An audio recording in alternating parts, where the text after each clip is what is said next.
wind 200 at 5, clear for takeoff. You are on board a multi-role enforcement aircraft, or an MEA as Air and Marine agents call them. Two pilots are in the cockpit, but the person in the back seat, Ned Leonard, is the one running the show.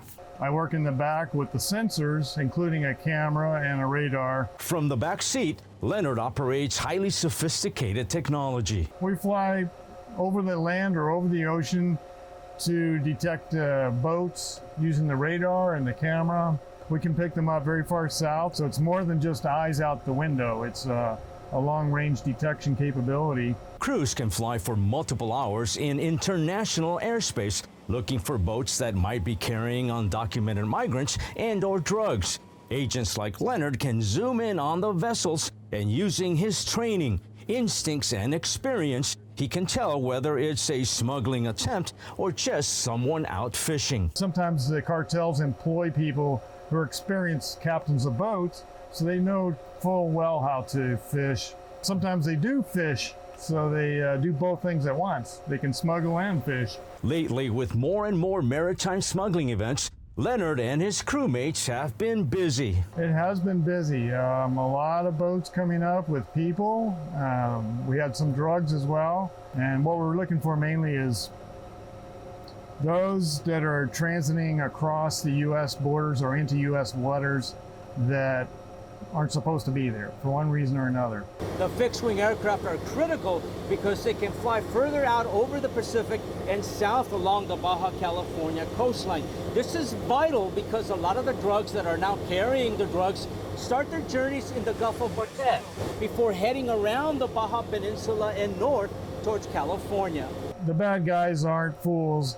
They watch the cases where they end up getting caught, and the next time they'll try something different, and we try something different. And it keeps going this way where they modify their tactics as we modify ours. And right now that means sometimes you go out pretty far. When they used to come into San Diego, Point Loma area, now they may come into Malibu, Santa Barbara, or even farther north. Leonard told us sometimes he can't but feel for the people on the boats out on the water. A lot of times they're out there the same distances we're going in an aircraft. They're going in a boat, which can take days. And so they're out there days away from home, trusting the person that's smuggling them to get them safely somewhere far away, like Malibu. Sometimes they don't have enough food or water on board. They have no lights normally, no lights. So imagine being out at sea for a couple of days with no lights all night. Maybe you don't know how to swim, and it's very dangerous. So we always think of the people. In fact, we've had a couple of search and rescue events recently where we had to guide the Coast Guard to get someone in the water that was swimming. Recently, the migrants you see in this picture were rescued after Leonard spotted them adrift in the ocean. They were on this boat 68 nautical miles off the coast.